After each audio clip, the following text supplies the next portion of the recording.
അപ്പം നമ്മൾ ചൂണ്ടയിടാൻ വന്നട്ടാ. അപ്പം മീൻകൊത്തിക്ക് ഒരു മീനിനെ കിട്ടിന്. മീൻകൊത്തി എത്തിയിട്ടില്ല. അപ്പം നമ്മൾ മീനിട്ടെടുത്തോണ്ട് മീൻകൊത്തിനെ വിരിപ്പിച്ച മീൻകൊത്തി കൊണ്ട് ഇതിണ്ടിട്ട് മീനെ. അപ്പം നമ്മൾ ഇതിനെ കാണിച്ചു കൊടുത്ത് കണ്ടേ അതോ പോണോ.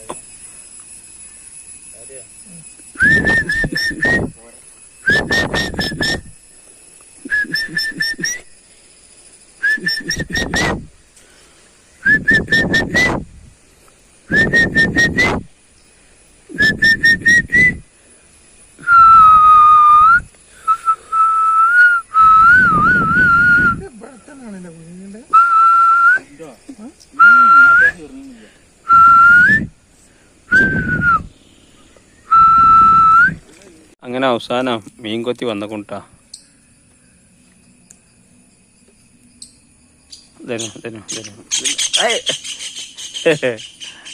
പിടിച്ചോ ആണല്ലേ.